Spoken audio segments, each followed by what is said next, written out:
Bueno, tengo el privilegio de tener la primera palabra poderosa que Jesús declaró en la cruz del Calvario. Aquí comenzó mi destino profético.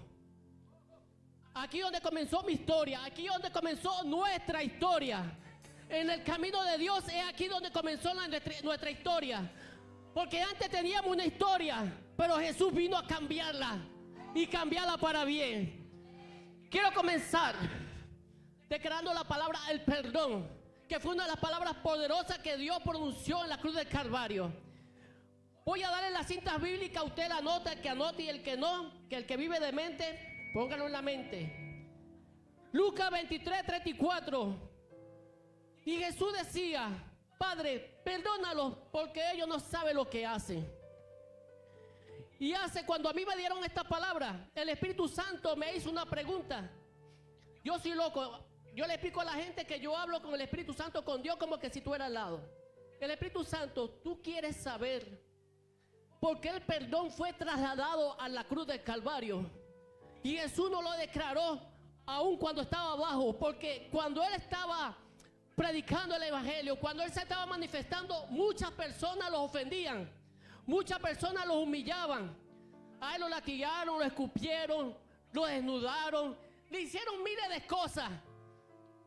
Era el momento para Él decirle: Señor, ellos no saben lo que hacen. Pero Jesús no dijo nada, Jesús lo dejó tranquilo. Y el Espíritu Santo me dijo: ¿quieres saberlo? Yo decía: pero si me lo vas a decir, dímelo de una vez, porque me tienen en ascua. Así yo hablo con el Espíritu Santo. Pero antes de decirle lo que Él me dijo, Él me decía: más del 80% de la población mundial no conoce lo que es el perdón de Dios. Y en el cristianismo es la misma cantidad. Nosotros podemos hablar del perdón, lo hablamos fácilmente, pero una cosa es hablarlo y otra cosa es manifestarlo. Porque a veces decimos que nosotros caminamos a la imagen de Dios, a la imagen de Jesús, pero cuando nos toca perdonar, ahí es donde entra la duda. Hay muchas palabras fáciles de pronunciar. Hay personas que te pueden descifrar muchos códigos de la Biblia, pero cuando se trata del perdón, la palabra no le sale de la boca. Cuando me siento ofendido, cuando me toca perdonar, comienzo a pronunciar. Nos cuesta perdonar. Y es así. Muchas personas a nivel mundial se han presentado guerras, situaciones difíciles, matrimonio destruido, familia destruida, jóvenes destruidos, vida destruida, porque no han conocido lo que es verdadero perdón. Porque para el hombre es fácil juzgar, porque para el hombre es fácil señalar. Tú puedes cometer miles de errores, pero el hombre siempre va a señalar ese error. Pero mi Dios bendito, el Dios que me amó, el Dios que resucitó, me dice: yo te he perdonado. Cuando el Cristo vivo me dice: yo te he perdonado a través de la cruz del Calvario, yo comienzo a adorarlo y le digo: gracias, Señor, porque si para el hombre yo soy culpable, para ti yo soy inocente, y eso es lo que vale. En Lucas 17:1-4, es inevitable que vengan las ofensas o que alguien nos cause algún tipo de daño. Es inevitable. Dios nos dice que para nosotros van a venir muchas personas que te van a ofender, muchas personas que van a causar daño, pero es tu responsabilidad perdonarlo.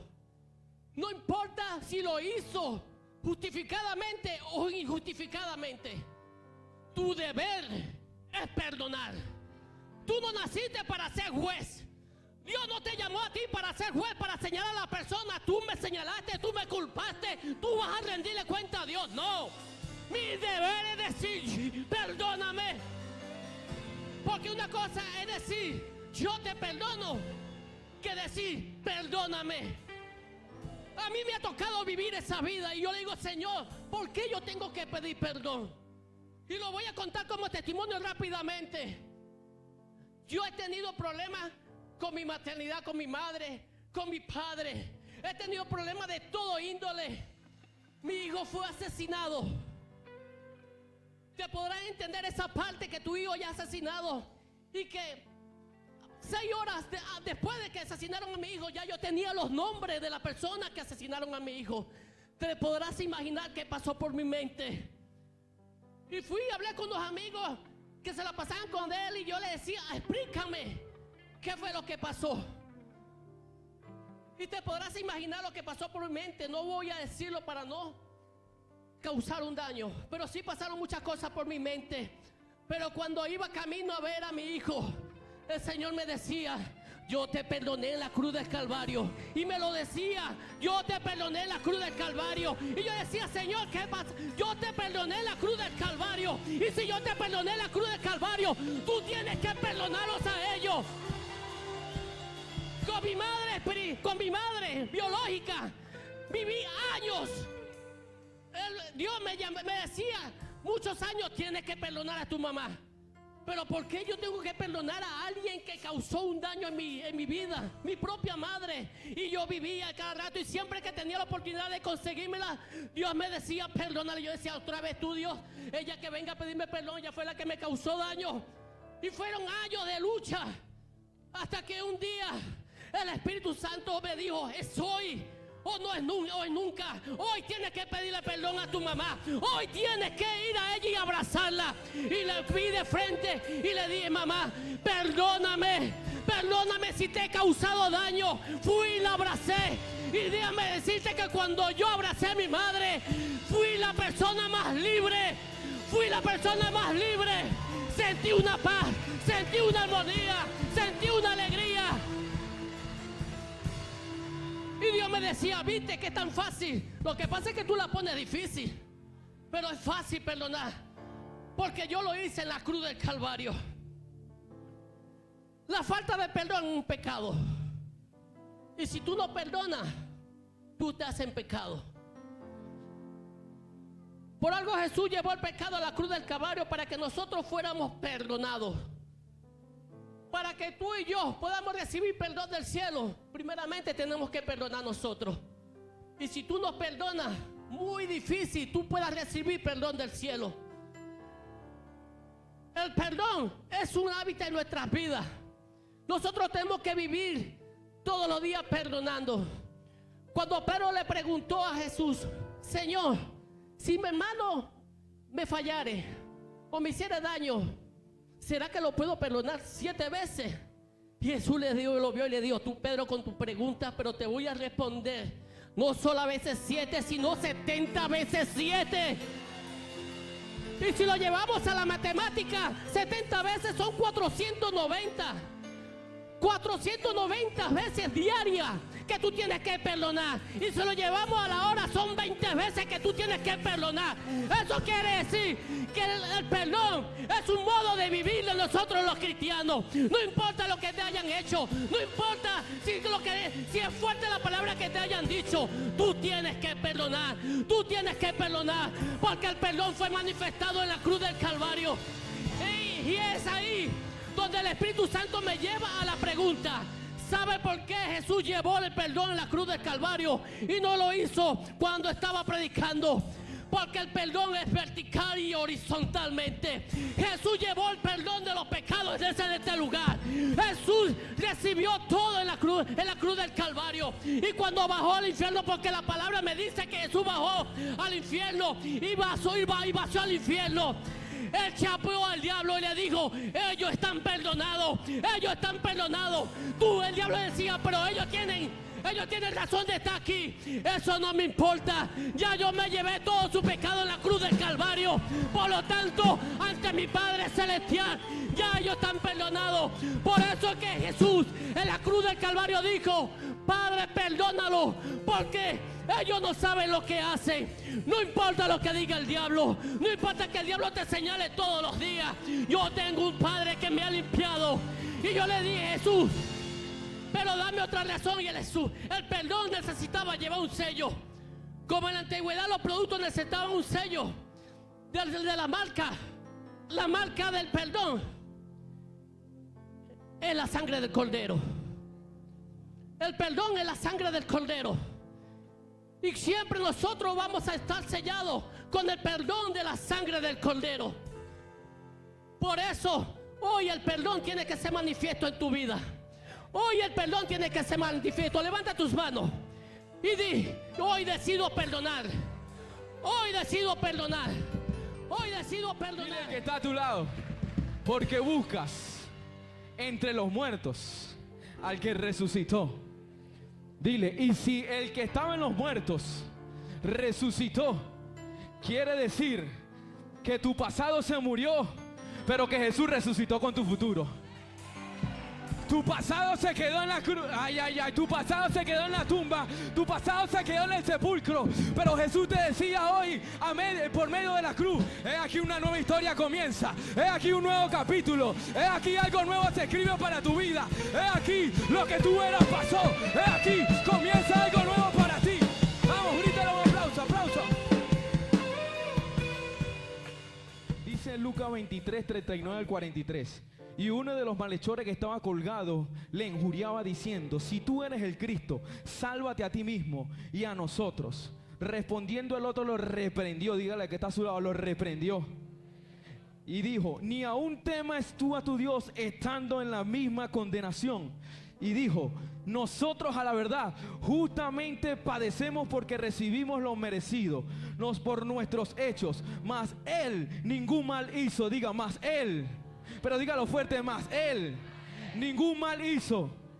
Y respondiendo dijo: Jesús, acuérdate de mí cuando vengas en tu reino. Y ahí Jesús le respondió: de cierto te digo que me acordaré y que vendrás conmigo en mi reino.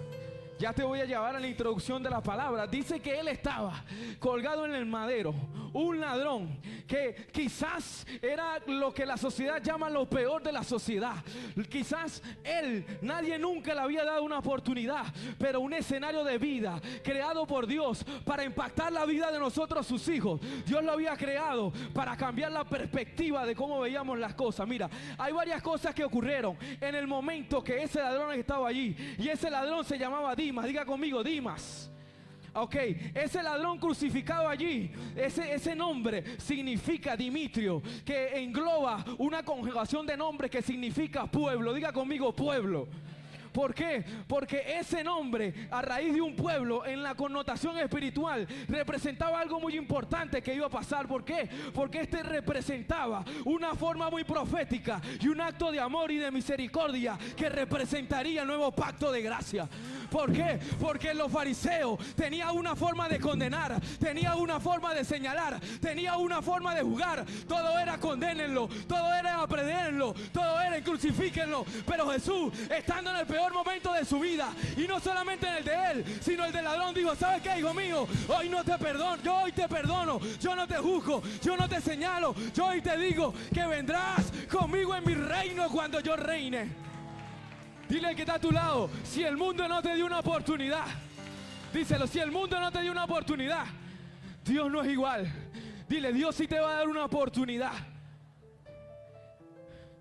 Dios le había dado una nueva oportunidad, un nuevo capítulo a alguien que nunca le habían dado una oportunidad de tener un nuevo comienzo. Y el peor momento de su vida se convirtió en el momento más épico. Ay, ay, ay, ay. El momento de mayor vergüenza, el momento de mayor desnudez se convirtió en un momento de referencia. ¿Tú sabes para qué? Si yo junto todas las fallas de ustedes y si yo junto todos los errores de ustedes delante de mí, mi mamá y mis padres espirituales, mis pastores lo saben, yo soy más chocón que tú. Yo he metido más la pata. Y cuando yo leí esta historia, yo me veía reflejado en el ladrón, porque estaba allí crucificado, estaba allí con Cristo. Yo decía: Dios mío, otra vez te he chocado, otra vez mis actos me han traído hasta aquí, Señor, pero yo sé que tú eres Padre bueno. Y yo me veía como ese ladrón que decía, no como el que renegó diciendo: ¿sabes qué? Si tú eres el verdadero Jesús, bájate. ¿Por qué? Porque Jesús no quiere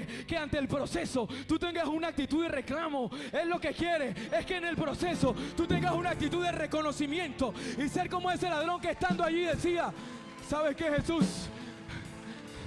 Yo estoy aquí por mis hechos. Yo estoy aquí por mis malas decisiones. Yo estoy aquí porque viví vagamente. Pero perdóname, ¿sabes qué, Jesús? Si en ti está acordarte de mí, si en ti está en tu memoria que yo pase por tu mente, perdóname, perdóname. Si en ti está, perdóname. Y Jesús decía, por esto es que vale la pena lo que estoy haciendo.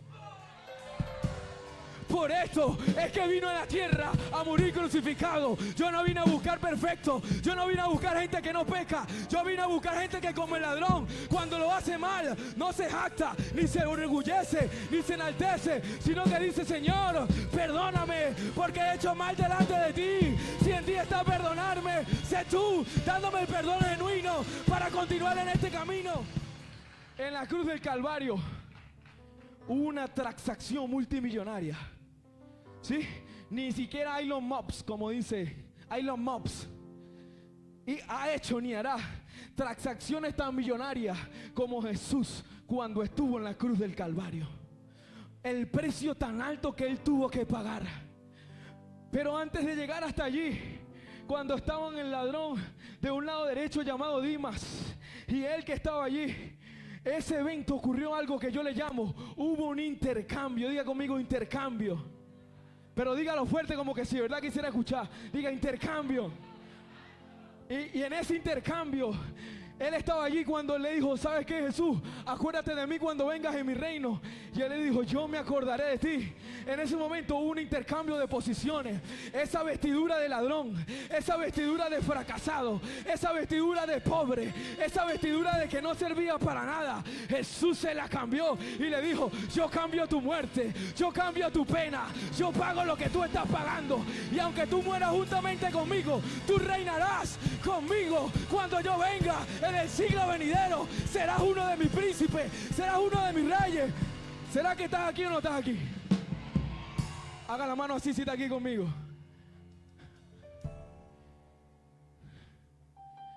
En ese momento es que yo digo, por eso es que no puedo juzgar a nadie. Por eso es que yo no puedo señalar a nadie. Porque ese perdón rompió todo estereotipo, rompió toda religión. Jesús no le dijo: bájate rápido y bautízate. Y tampoco le dijo: rápido, repite conmigo antes que te muera allá. Sí. No. Lo único que le dijo fue: Señor, acuérdate de mí. Acuérdate de mí.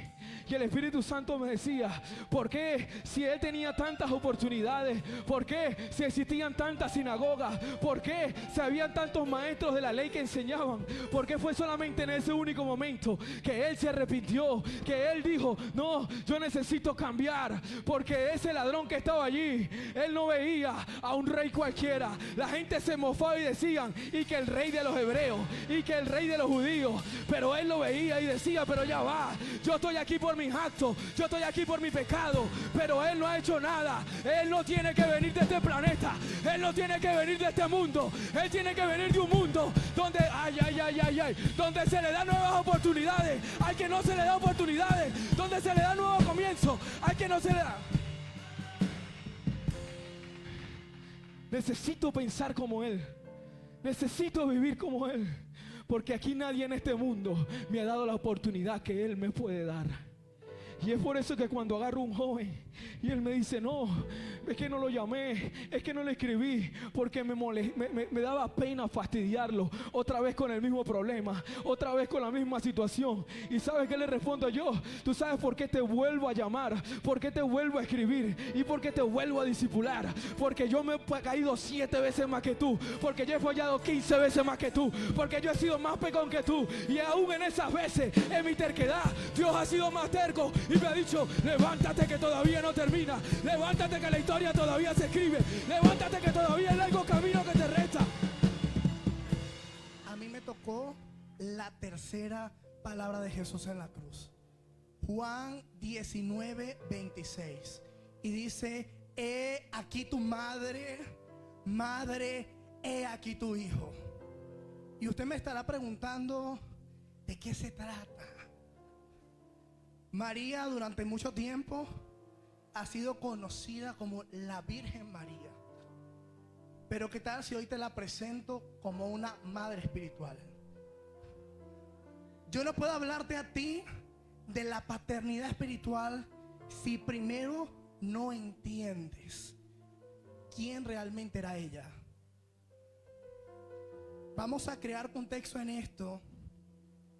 dice que Juan, el discípulo amado, junto con María, madre de Jesús, estaban a pie de cruz, minutos y horas antes de ser crucificado. Pero de repente yo creo que Jesús dijo: ya va, yo no me puedo morir, no puedo ser crucificado si primero no dejo un legado.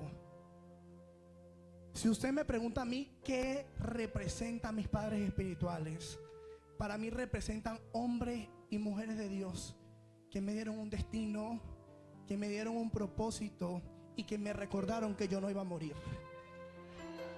Hoy veo a mucha gente en este lugar que se creen que su identidad está puesta en su liderazgo, que cree que su identidad está puesta en sus dones, que cree que su identidad está puesta en lo que sabe. ¿Qué tal si te digo que hijo no es aquel que sabe, es aquel que se queda? ¡Es aquel que se queda! Hoy se va a levantar una iglesia que va a decir: no importa dónde te metas, mamá, donde se meta la sigo, donde se meta mi papá lo sigo. Porque cuando Satanás creó un plan para matarme, Dios a través de usted extendió mis días. Y para que entiendas esta con más claridad, hablamos de que Juan era el discípulo amado, ¿no? El discípulo amado, el único que se quedó en pie de cruz. Yo creo que la gente pensaba que el que se iba a quedar era Pedro, porque Pedro faramullaba más. Porque de repente cuando hablamos de amor, la gente piensa que es debilidad. De repente cuando hablamos de un buen corazón, creemos que es una persona débil, vulnerable, fácil de mover.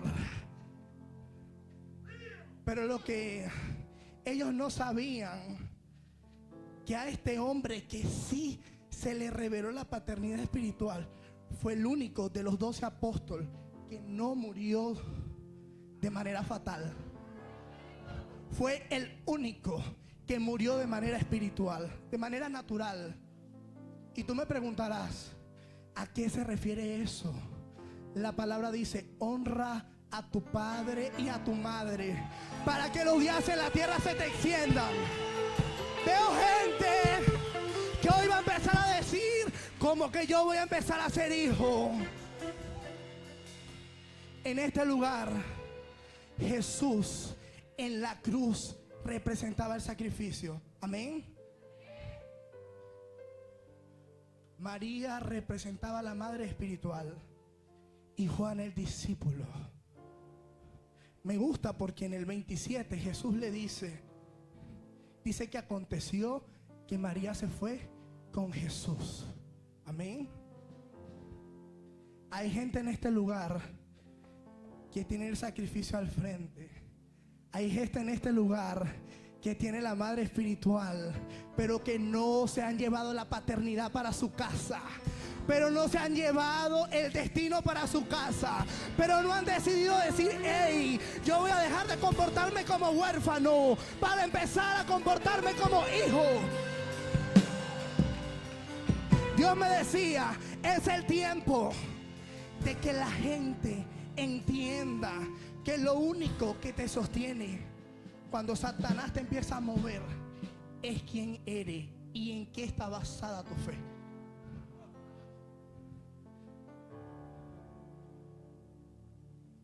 Cuando yo me preparaba para esto, que fue bastante difícil, yo escuchaba literalmente a Jesús gritar y decir: ahí está tu madre.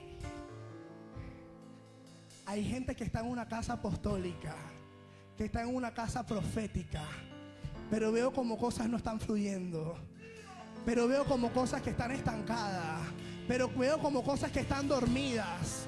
Déjame decirte algo: lo que va a despertar eso es entender quiénes son los que te dan cobertura. Óyeme algo: el pastor te puede bendecir, pero aquel que cobertura es el Padre espiritual. Veo a mucha gente bendecida. Y eso es para ti que de repente prosperaste. Amén. Que de repente levantaste un negocio. Que de repente levantaste tu casa de paz. Pero así como la levantaste, fuiste bendecido, se fue. Todo desapareció. De repente todo se fue. ¡Ey! Veo gente en este lugar que va a empezar a entender: yo no solamente quiero ser bendecido, yo también quiero ser coberturado. Yo quiero que lo que Dios me entregue, Satanás no me lo quite. Yo quiero que lo que Dios me entregue, Satanás no me lo robe. Alguien tiene que decirlo. Tienes todo lo que necesitas, pero te has decidido quedar en soledad. Juan se pudo haber quedado llorando a su maestro, ¿sí o no? Porque iba a morir.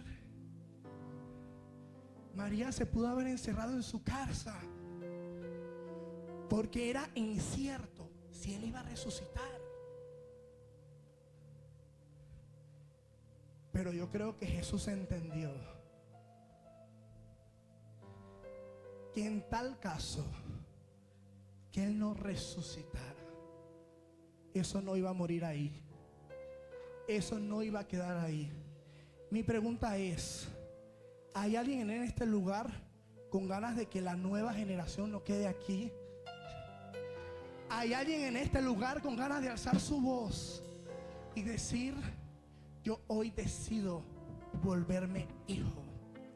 Yo hoy decido volver mi corazón a mis padres. La palabra dice: volverá el corazón ¿de quién? De los padres. ¿A quiénes? Para ti, mujer, yo quiero que se levanten las mujeres que están orando por sus hijos. Levántate. Para ti, mujer, que está proclamando que tu hijo llegue. Para ti que estás diciendo: ¡ey! Él no está llamado a fracasar. Para ti que estás diciendo: ¡ey! No estás llamado a fallecer. Yo creo que hoy tu corazón se vuelve a Jesús. Hoy yo creo que tu corazón se vuelve a la paternidad. Porque mientras que tú honras, los días se empiezan a extender. Los días se empiezan a extender. Los días se empiezan a extender. Y lo que Satanás creía que era el plan de fracaso, Jesús lo vuelve plan de victoria. Y quiero cerrar con esto. Yo me convierto a Jesús a la edad de 13 años. Literalmente sintiéndome huérfano, aunque tenía un padre biológico conmigo. Y a los días de yo llegar a esta casa, conozco a mi madre espiritual y a mi padre espiritual. Y yo no lo entendía, porque en mi mente era literalmente: mi mamá se va. Tengo 5 años que no veo a mi mamá. Pero yo dije: Jesús creó un plan. Porque mientras que muchos creían que en la ausencia de mi mamá yo iba a morir, Jesús dijo: yo como que le voy a entregar a una mujer que va a empezar a darle orientaciones, que va a empezar a darle destino, que va a empezar a decir: ¡ey! Ahí no es. ¡Ey! Ruge. La amo, la amo, la amo. ¡Ey, ey, ey, ey, ey, ey! ¡Arriba, arriba, arriba! Hoy tú te vas sabiendo quién eres. Vamos, dale un fuerte aplauso al Espíritu de Dios. Fuerte, fuerte, fuerte. Mateo 27:46 dice: acerca de la hora novena, Jesús clamó en gran voz diciendo: Alí, Alí, lama sabactani. Esto es: Dios mío, ¿por qué me has desamparado? Muchos se preguntan: ¿será que Dios desamparó al Hijo? Es la única parte en la cruz donde Dios clama a su Padre como Dios. Recordamos que Él fue 100% humano, 100% Dios. Él siempre tuvo una comunión grande con el Padre. Cuando Él estuvo aquí en el mundo, Él cuando era 100% Dios, perdonaba los pecados, como lo dijo, tus pecados son perdonados. Pero cuando Él actuaba de la forma humana, de la forma natural, decía, mayor es mi Padre que yo. Entonces era algo tan sorprendente que en el momento de la crucifixión, la relación del Hijo y del Padre se separa para que pueda Dios poner todos los pecados en el cuerpo de nuestro Señor Jesucristo, como lo dice Romanos 8:1 y Romanos 8:3, por favor. Porque lo que era imposible para la ley, por cuanto era débil por la carne, Dios envió a su Hijo semejante, en semejanza, la carne de pecado. Por causa del pecado condenó el pecado en la carne. Dios condenó todo el pecado en la carne, todo, absolutamente todo. No dejó nada.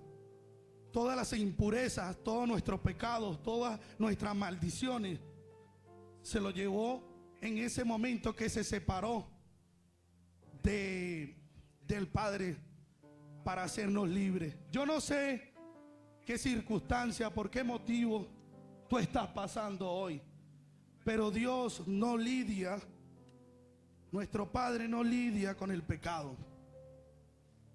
El pecado es algo que nosotros tenemos que rechazar. A mí me impactó mucho cuando estaba conectado con este versículo, porque segunda de Corintios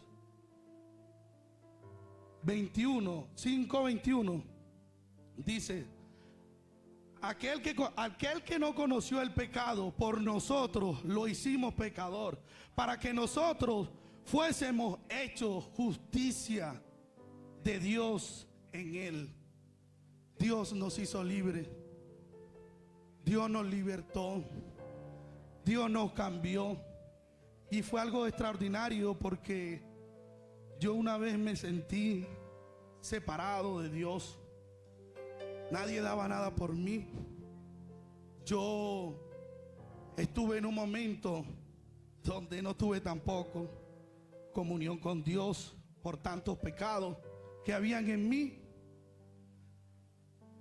Pero llegó Weiser, me predicó y me habló de un Señor Jesucristo que perdonaba pecados, que fue golpeado, que fue maltratado, y me dijo: si Él pudo, tú también puedes. Yo no sé quién aquí ha sido maltratado, ha sido golpeado, pero Él ya nos hizo victoriosos, nos hizo más que vencedores.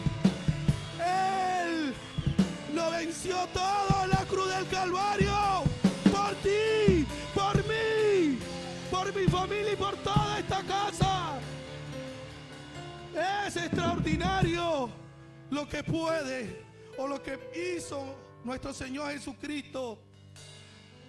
Por eso es que en este momento ya no vivo yo, vive Él. Él se marca como un antes y un después. Él me levantó de lo vil y menospreciado. Somos más que vencedores. Hay muchos aquí que están buscando a un enemigo gigante, a un enemigo que ya nuestro Señor Jesucristo venció y te lo dejó debajo de tus pies. Ahí está tu enemigo. Ahí.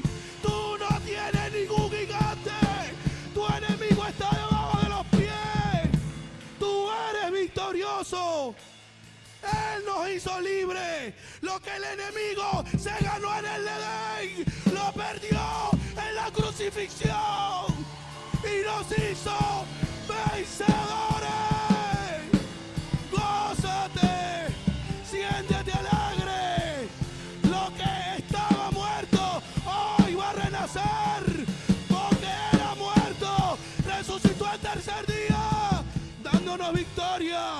Así que si tu matrimonio estaba hoy caído por un enemigo, hoy te vas libre. No hay enemigo. Hoy te vas en victoria porque ya Él te libró. Si tu economía está rota, Él se llevó todo. Voy a terminar rapidito. Esta mañana me paré y yo dije, Señor, llegó el día. Ya yo soy libre. Llegó el momento. Me gozo. Cuando llegué aquí, la adoración extravagante, y vi cómo este altar se adoró hoy extraordinario. Y sentí, dije, Dios, es que tú me quieres volver a librar. Yo te libro todos los días, me dice él. Y sin querer me metí en el Facebook de mi papá Gerardo y decía algo extraordinario. Yo dije, Señor, lo voy a anotar, lo quiero decir. Decía, buen hebreo. En aquel tiempo le decían buen hebreo y hoy pusieron la música del buen hebreo. La palabra hebreo significa el que cruza. Eso es más poderoso. Él nos explica. Hebreo significa el que cruza. Podemos acercarnos a la cruz que está allí por la fe. Más cruzado, dice. Cansado un momentico. De culpabilidad. Entonces dice, por la fe nosotros somos cruzados de la culpabilidad a la inocencia, de la madurez, de la muerte a vida, de la maldición a bendición, de tiniebla a luz, del fracaso a la victoria, de la pobreza a la riqueza, de la enfermedad a la sanidad, de la quebrantada, de lo quebrantado a la gloria, pero lo mayor importante, a la vida eterna. Ese es tu trofeo, tu trofeo. No mires en la cruz, ya tú eres y estás en la vida eterna. Ese es el mayor regalo. El mayor regalo es que Dios te hizo de vida eterna. Escúchame, quiero llevarte a donde Dios te va a bendecir. ¿Sí? Jesús murió en esta cruz por ti y por mí. Fue un plan perfecto. Y a mí me tocó la quinta palabra donde Jesús dice, tengo sed. Repite conmigo. Repite nuevamente. Jesús, cuando Él se entrega en sacrificio propio, porque fue un sacrificio que Él se entregó, a Él no lo mataron, Él se entregó. Él tenía un plan ya listo y era a propósito por el propósito. ¿Sí?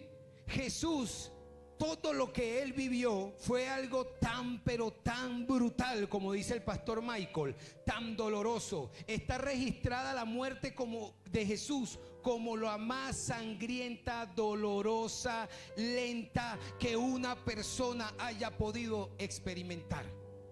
Y cuando Jesús dice tengo sed, realmente era una palabra natural, pero con un significado espiritual. ¿Sí? Jesús, en el momento que Él vive todo lo que vivió, y quiero contarte una de las que más me impactó a mí, dice que Jesús fue azotado 39 veces. Quiero que te metas aquí. El látigo con que Él fue azotado tenía 9 tiras de cuero y medían 7 pies. En la punta de esa tira tenía un pedazo de plomo y tenía incrustado hueso de oveja y de cordero. El hombre que manejaba el látigo era un hombre aproximadamente de 2 metros, bien corpulento, bien fuerte, y estaba entrenado para asesinar. Imagínate cuando él latigaba a Jesús y alaba el látigo, una de esas tiras se traía parte del cuerpo de Jesús.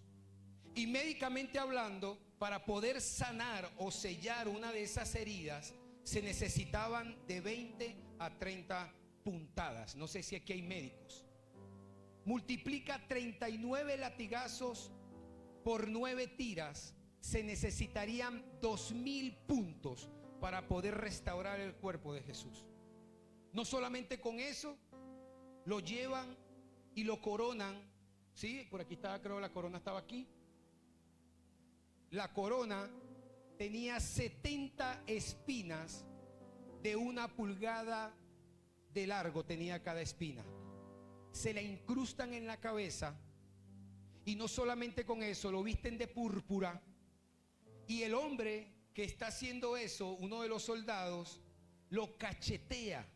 Dice literalmente la palabra que estaba siendo abofetado. Me imagino que no era como mi mano, era una manopla que tenía ese hombre. Le daba, cada cachetada que le daba, le sacaba los dientes, le partía la boca, le partió la nariz, los pómulos. Por eso es que Isaías dice que desde los pies hasta la cabeza no había zona buena, ¿sabe? No había nada entero. Ahora, ¿por qué te cuento todo esto? Porque posiblemente tú estás en una situación bien caótica. Algunos, o todos, mejor dicho, lo que estamos aquí el día de hoy, tenemos una situación de tristeza, una situación de dolor, una situación que hemos llorado, una situación que no ha sido fácil.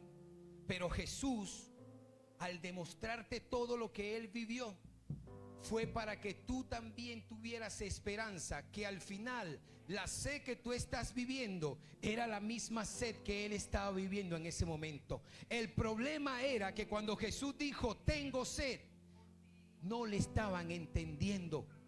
A Jesús no le entendían, porque si hubiese sido una sed natural, antes de ser crucificado, a Jesús le ofrecieron agua y Él dijo, no.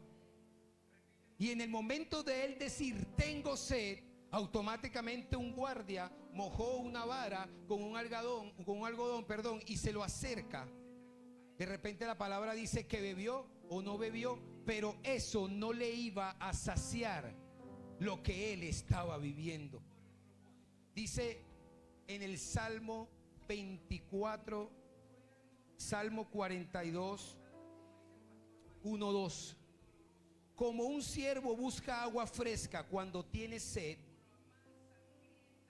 así me desespero yo buscándote, Dios mío. Mi sed es de Dios, del Dios que vive.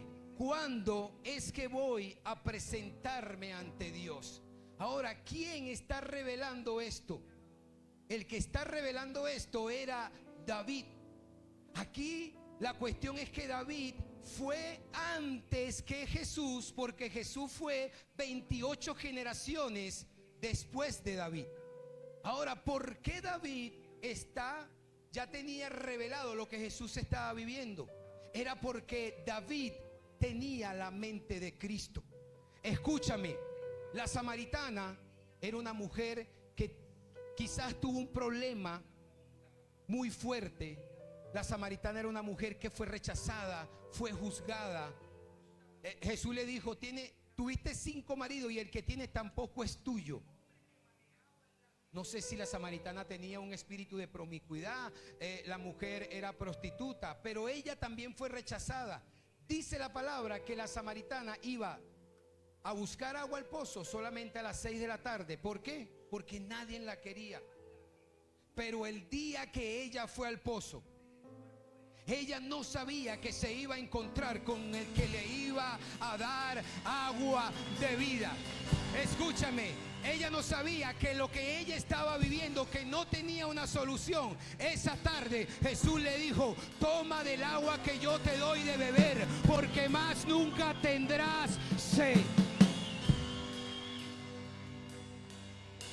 Escúchame, yo me imagino y estoy especulando que cuando la samaritana se enteró que Jesús iba a ser crucificado, de repente, ella dijo: el único hombre que ha creído en mí, el único hombre que me dio agua de beber, el único hombre que sí realmente me amó, el único hombre y lo van a crucificar, y se va a donde lo están crucificando y se da cuenta que es el del medio y dice: sí, es él. Pero quiero llevarte a esto. Imagínate que Jesús en ese momento haya dicho: tengo sed. ¿Cómo hubiese quedado la samaritana? Pero no estoy entendiendo. Si él me dio agua de beber, agua que más nunca me voy a tener sed, y ahora él está pidiendo agua. El problema no era la palabra que Jesús estaba diciendo. El problema no era lo que él estaba sintiendo. El problema era la solución a esa palabra.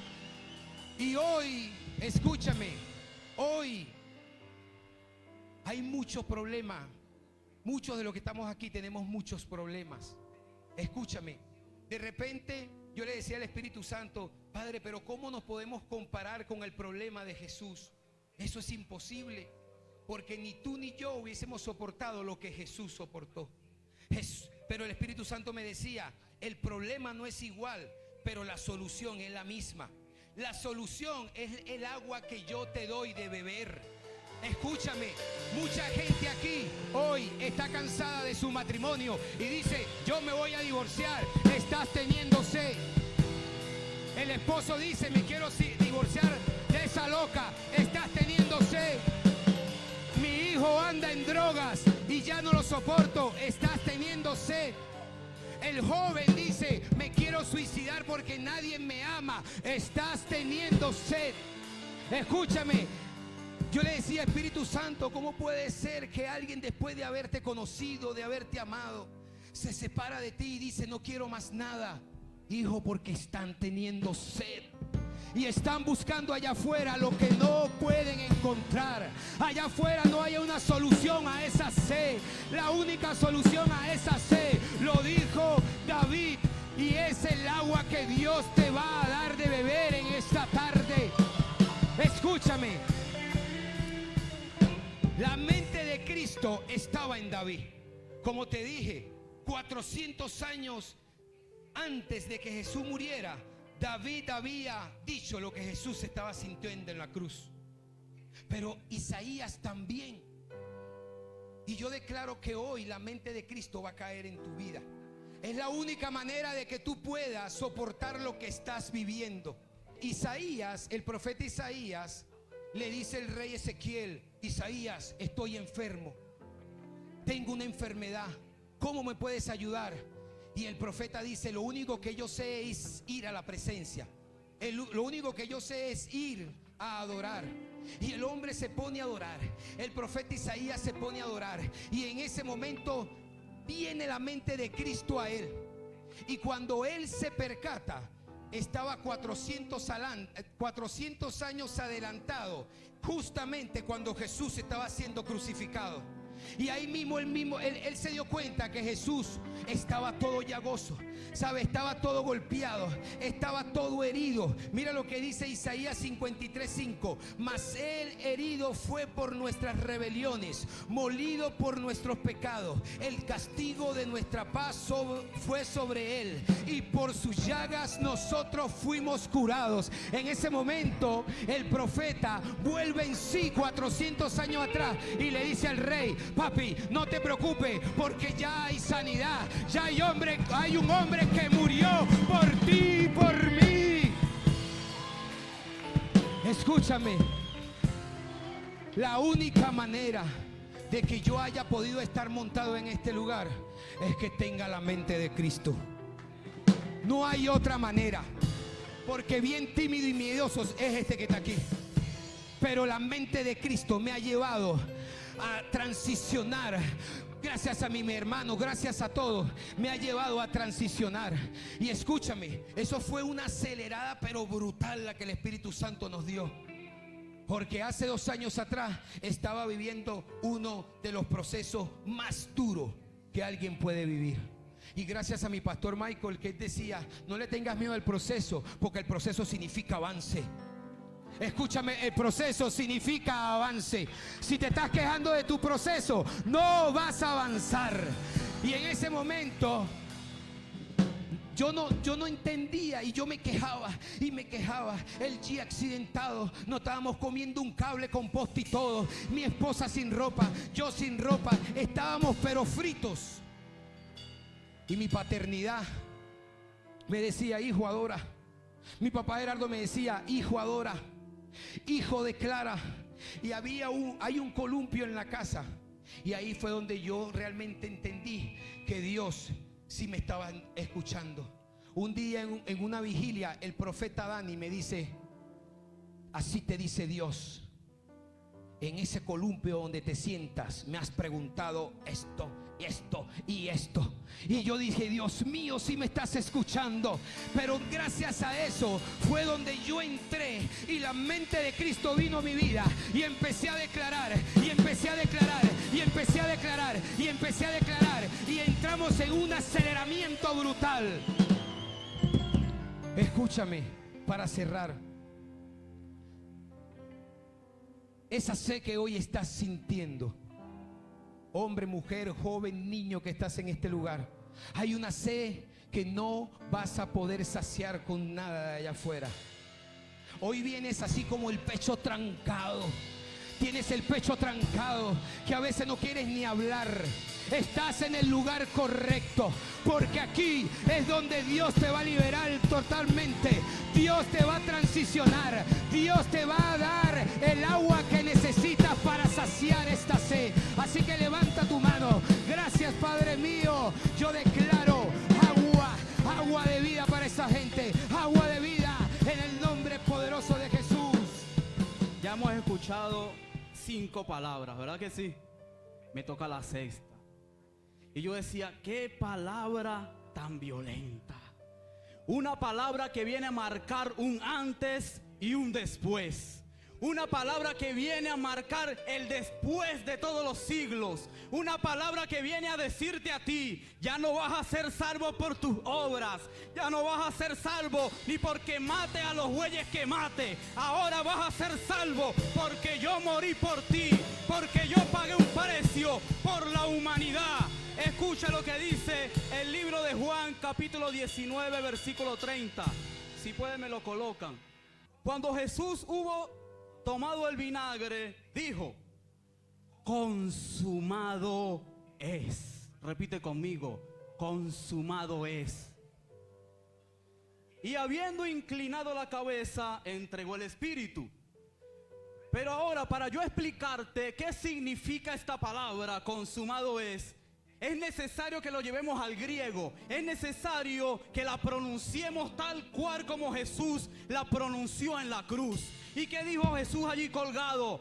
Tetelestai. Esta fue la palabra que él pronunció. Y esa palabra se utilizaba en aquel tiempo cuando una deuda estaba cancelada. Cuando un hombre enviaba a su siervo y le decía: necesito que hagas esto, esto y esto. Cuando el siervo regresaba, le decía a su amo: Tetelestai, ya la obra fue culminada. Lo que tú me mandaste a hacer ya fue pagado. Ahora, cuando una persona tenía una deuda, cuando una persona debía un dinero, llegaba hacia esa persona y le decía: Tetelestai, te he pagado todo lo que te debo en su totalidad. Ahora, te voy a decir algo. La Virgen María no murió por ti. El doctor José Gregorio Hernández no murió por ti. ¿Quieres que te diga algo? Si ese doctor estuviera vivo, yo le digo: tú eres capaz de morir por Dakar, tú eres capaz de morir por Alexander. ¿Sabes qué va a decir?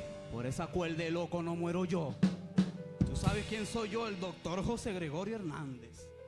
Y perdóname si te está ofendiendo, pero es la triste realidad. Ese hombre diría: yo por esa cuerda de loco no muero. Pero ¿sabes algo? Un pecado no puede morir por otro pecado. Una agua sucia no puede limpiar otra agua sucia. Solamente uno que sea santo. Y ¿sabes algo? Allá arriba había un hombre sentado en un trono. Allá arriba había un hombre con una corona de oro que dijo: me la voy a quitar este manto y voy a bajar a morir por esa gente que nadie da por ellos. Me voy a quitar este manto, me voy a levantar de esta silla y voy a dejar de caminar por las calles de oro para pisar el lodo que tú te merecías. Me voy a colocar la corona que tú te merecías, que yo me merecía. Un hombre con tanto amor decidió morir por ti. Yo me imagino a Dios diciendo: no hay cordero que maten, ni que maten 1000 vacas y 700 toros. Su pecado es muy grande.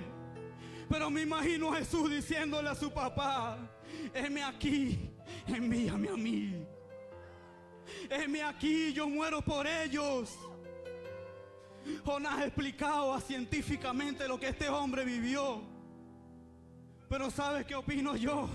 Que cuando Jesús estaba puesto ahí y le daban un latigazo, él decía: esto es por Miguel Cárdenas. Cada latigazo que recibí, esto es por Michael. Te voy a decir esto: a este hombre se le veían los huesos. Este hombre tenía el rostro desfigurado. Y cuando cae por primera vez con esa cruz al piso, en su propia humanidad no podía. En su propia humanidad no podía levantarse. Pero me imagino a este hombre diciendo: yo me tengo que levantar por William. Yo me tengo que levantar por Carlos. Yo tengo que cumplir el propósito por el cual fui enviado a esta tierra. Yo me imagino a Jesús colgado en esa cruz, al león que dejó de ser león por convertirse en cordero, al león que dejó de rugir por convertirse en un hombre lleno de llagas. Me imagino a Jesús colgado en esa cruz, levantando su rostro, y luego de ser cordero, rugiendo como un león: Tetelestai, ya fue pagado, ya la deuda fue pagada, papá. Lo que ellos te debían, ya yo lo pagué. Lo que ellos debían, ya fue pagado. Pero ¿sabes algo? Hay personas que siguen viviendo con la enfermedad. Hay personas que siguen abrazando la diabetes, el cáncer. ¿Quieres que te diga esto? Cuando ese hombre estaba colgado en ese madero, le dio cáncer, le dio sida, sífilis. A ese hombre colgado ahí estaba recibiendo todas las enfermedades tuyas. ¿Qué haces viviendo con eso? ¿Qué haces aferrado a esa enfermedad? Cuando este hombre estaba colgado ahí, culminó la obra que vino a hacer. Sé libre de esa maldita enfermedad. Eso no te pertenece. Ya eso fue clavado en una cruz. ¿Sabes esto? Hay líderes en esta casa. Hay pastores, hay personas que saben que están llamadas a predicar. Hay personas que saben que le tienen que predicar a su familia. Pero luego llegan y caen y pecan. Y dicen: Señor, yo no me quiero levantar. Ya yo no quiero ir para esa iglesia, ya hasta pena me da. Y sabes esto: si Él culminó la obra, tú tienes que culminarla. Si te caíste 7 veces, límpiate, límpiate. El único que tiene derecho de juzgarte no te juzga. El único que tiene derecho de condenarte no te quiere condenar. Él quiere que tú, cuando Él venga de regreso, le grites a Él también: Tetelestai, papá, he cumplido con lo que tú me mandaste a hacer en esta tierra. Vamos, ponte de pie, ponte de pie, ponte de pie. Y por encima de tu cabeza apláudele. Por encima del proceso, apláudele. Por encima de lo que estás viviendo, apláudele, apláudele. Ya te prosperó. Tetelestai, Tetelestai. Ya está pago, ya está consumado. Apláudele, apláudele al que vive, al que reina, al que va a venir por ti. Ya te prosperó, ya te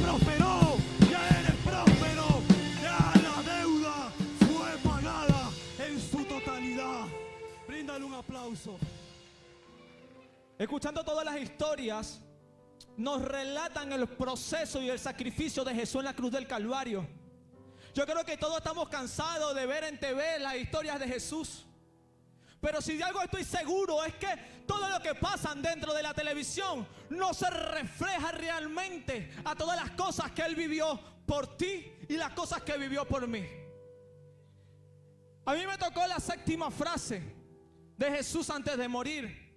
Y dice lo siguiente: entonces Jesús, clamando a gran voz, dijo: Padre, en tus manos encomiendo mi espíritu.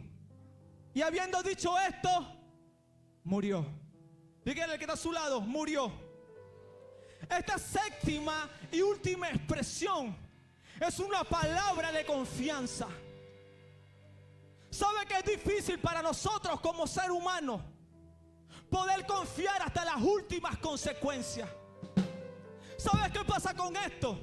Que si comenzamos a ver las historias, nos damos cuenta que a los discípulos solamente les bastó que quebraran a Jesús en una cruz del Calvario para que su confianza fuera rota.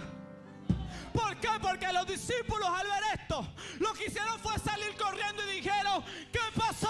¿Acaso este no era el Mesías? ¿Es que este acaso no era el que venía a salvar al mundo?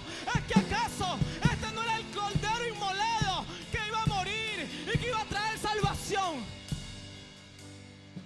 Y los discípulos, así como tú y como yo, en medio de las circunstancias se sintieron desamparados. Pero ¿sabes qué pasa con esto? Que cuando perdemos la confianza es cuando la duda comienza a invadir nuestra mente.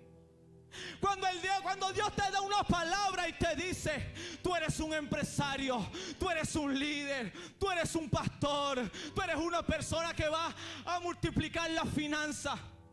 Pero cuando te revisas la bolsilla y le vas vacío, comienzas a perder la confianza en la palabra que te dieron.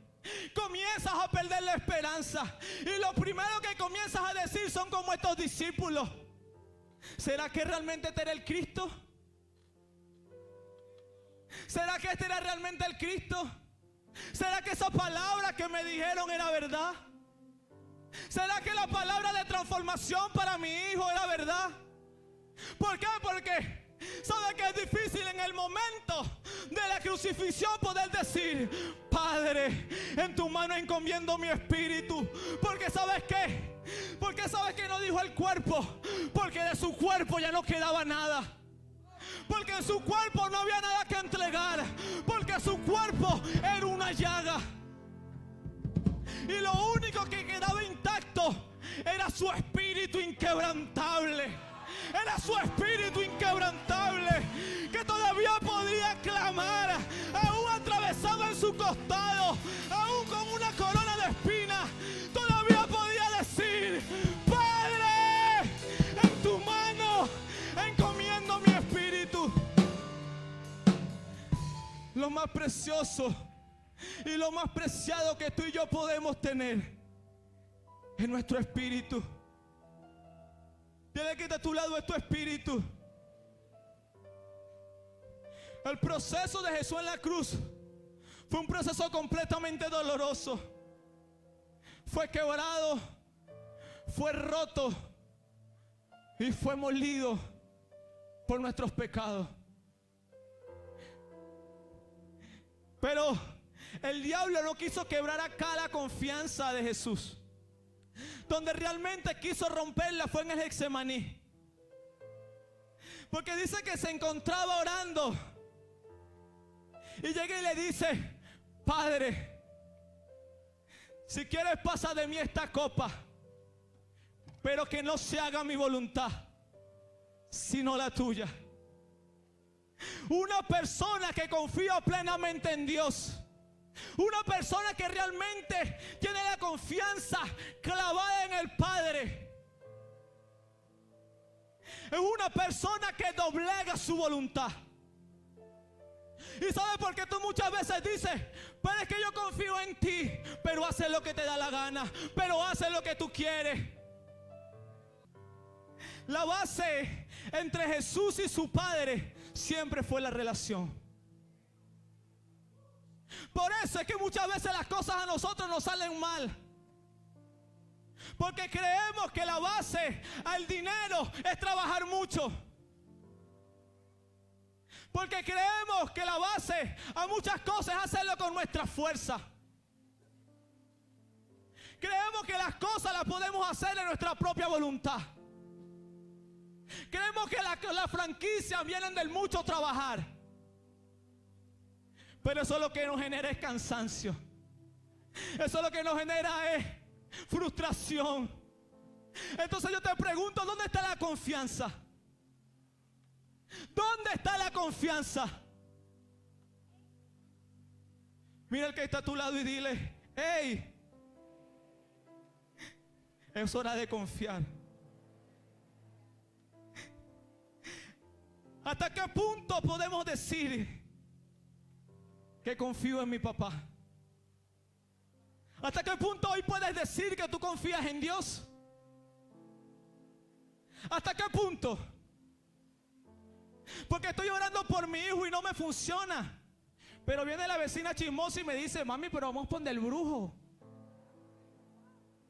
Entonces nuestra confianza comienza a ser endeble. Y es donde nuestra confianza comienza a quebrarse. Porque ¿sabes qué lucha el ser humano? Que cuando las cosas no comienzan a salir como él quiere, comienza a negociar. Es donde está basada su confianza. Si Jesús pudo hacerlo hasta las últimas consecuencias, crucificado en una cruz, ¿por qué tú y yo no podemos hacerlo? Entonces, para las personas que tienen plena confianza en el Padre, hay una promesa. Para ti que has confiado, hay una promesa. Para mí que he confiado, hay una promesa. Para aquellas personas que nos ha tocado confiar, aún viendo cosas contrarias a lo que nosotros creíamos, hay una promesa. Porque sabe, Esteban estaba siendo apedreado y estaba tirado en el piso y la gente lanzándole piedras. Pero dice que Esteban estaba tan lleno del Espíritu que su mirada estaba puesta en el cielo. Y él dice: puedo ver a Dios y a la diestra puedo ver a Jesús. Y podía ver cómo el cielo se estaba abriendo. ¿Sabes qué te quiero decir con esto? Que para los que confían en este tiempo hay apertura de los cielos y la gloria se va a desatar sobre tu vida y la gloria se va a desatar sobre tu familia. Solamente confía, confía, y que tu confianza hoy pueda ser inquebrantable. Diga inquebrantable. Entonces hoy estoy hablando con alguien que tiene un diagnóstico médico contrario. Estoy hablando con alguien que su economía está mal. Estoy hablando con alguien que su matrimonio está destruido. Estoy hablando con alguien que sus hijos están de mal en peor. Pero si te encomiendas a Dios, o sea, confías con todo tu corazón, el poder de la resurrección, el poder de la resurrección va a visitar a tu hijo. El espíritu de la resurrección va a visitar a tu esposo. El espíritu de la resurrección va a comenzar a visitar a la persona con cáncer, a la persona con SIDA, a la persona con VIH, a la persona que tiene diagnóstico de muerte. Hoy el espíritu de la resurrección viene a resucitar un sueño que estaba abandonado, un proyecto que estaba escondido, un proyecto empresarial que se había guardado. Hoy el espíritu de la resurrección viene a resucitar un ministerio. Hoy el espíritu de la resurrección viene a resucitar un liderazgo.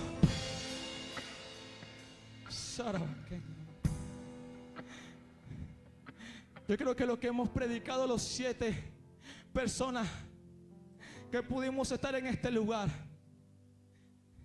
lo que estamos predicando es un espíritu. Y ese espíritu aquí se va a manifestar. Yo quiero que te digas a ti mismo, ese espíritu se va a manifestar. Vamos, convéncete a ti mismo, ese espíritu se va a manifestar. Porque cuando nos encomendamos, cualquier cosa puede pasar. Cuando tú encomiendas tu voluntad al Padre, cualquier cosa puede ocurrir. En este momento puede estar ocurriendo la llamada. En este momento puede estar llegando la idea millonaria. En este momento puede llegarte la noticia que el familiar que estaba desahuciado, que la familiar que estaba en cama, recibió su milagro. ¿Sabes por qué yo te digo que lo difícil es confiar? Porque para ahí, yo creo que me pasé.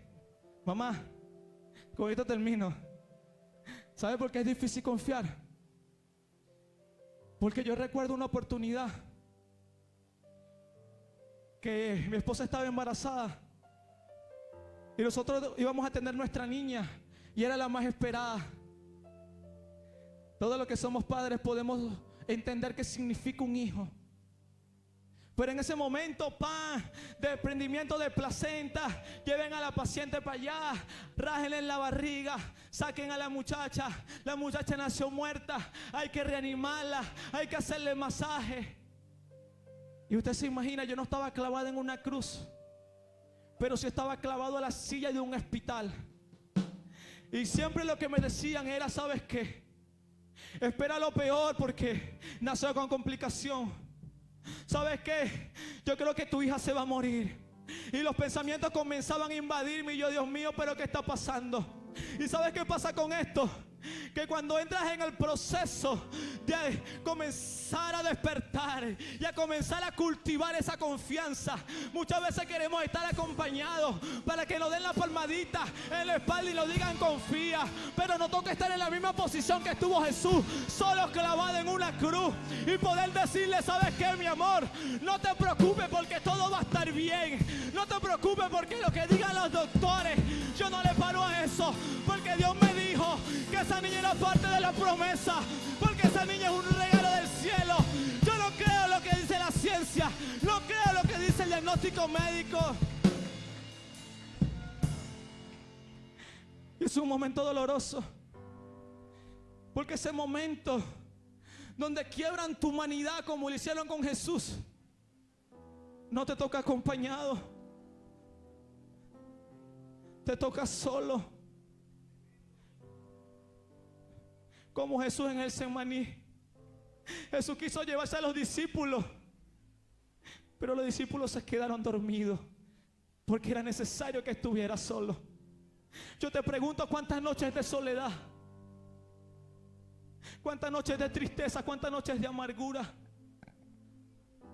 Y muchas veces le decimos, mujer, Dios mío, pero ¿por qué me abandonaste? ¿Pero por qué me has desamparado? No, mujer, Dios no te ha abandonado. Dios lo que está haciendo es que fijemos su mirada en Él y podemos confiar.